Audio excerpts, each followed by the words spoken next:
Em nome do Pai, do Filho e do Espírito Santo. Amém. Amados irmãos e irmãs, é com muita alegria que nós estamos aqui para juntos estudar e meditar a primeira leitura que a igreja nos apresenta para a solenidade, para a festa, na verdade, da Virgem Maria de Guadalupe, ela que é a padroeira principal da América Latina. Por esse motivo, os textos de hoje eles vão ter uma conotação diferente. Porém, o tempo do Advento é um tempo por excelência ligado a Nossa Senhora. Por esse motivo, a gente não sai do Advento, a gente permanece nessa dinâmica inteira mesmo.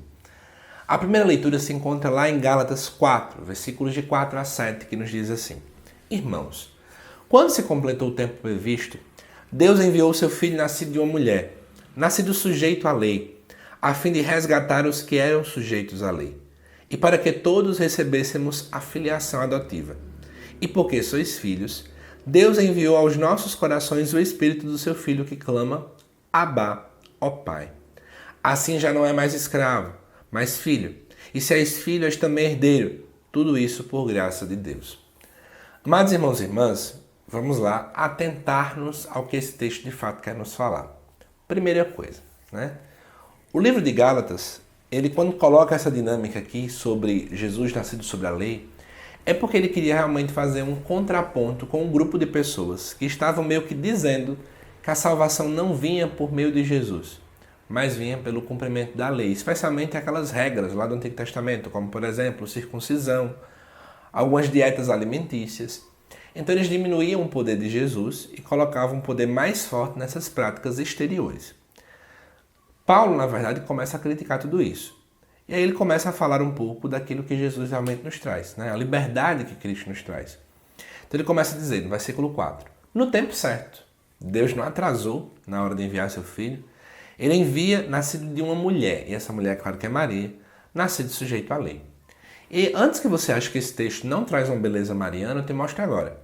Qual é a ideia que Paulo coloca no versículo 5? A fim de resgatar os que eram sujeitos à lei. Ou seja, Paulo vai dizer que Jesus enviou.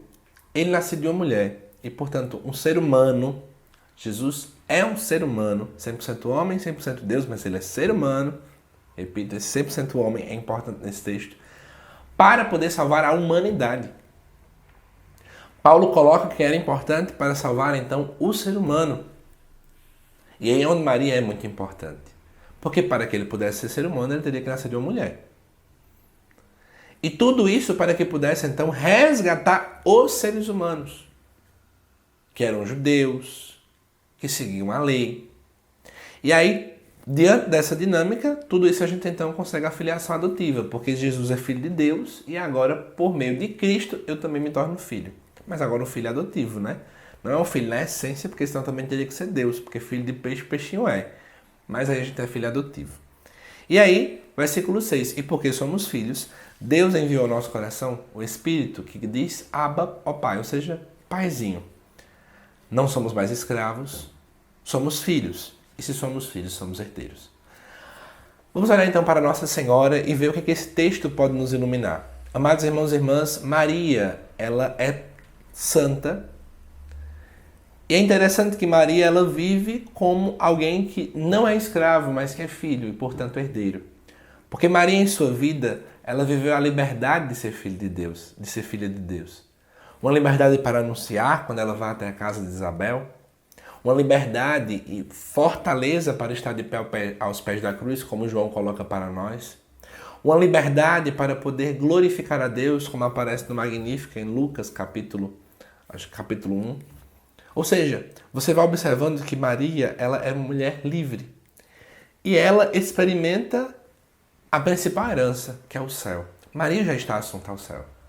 Então, na verdade, Maria aponta para essa dinâmica do que é de fato ser um filho de Deus, com todas as letras. O que é não mais ser um escravo, mas experimentar a liberdade de ser filho e filha de Deus. Por isso que, à luz dessa festa, possamos pedir a Nossa Senhora a sua intercessão, para que ela nos ensine a sermos filhos e filhas de Deus. Nós não somos mais escravos. Nós somos filhos e herdeiros. Que Maria nos ensine esta realidade. Que Deus te abençoe, amado irmão e irmã. Eu só te recordo, tá bom? Na próxima segunda e terça-feira vai ter um evento imperdível. Corra, entre no grupo do WhatsApp na descrição e na próxima segunda e terça, às 9 horas da noite, vamos juntos estudar o sentido do Natal e da sua oitava, à luz da palavra de Deus. Vem comigo que nós vamos ter muita coisa a aprender, tá bom? Entra no grupo do WhatsApp que lá eu passo maiores detalhes. Que Deus te abençoe. Eu te aguardo daqui a pouco às 7 da noite para o estudo do Evangelho.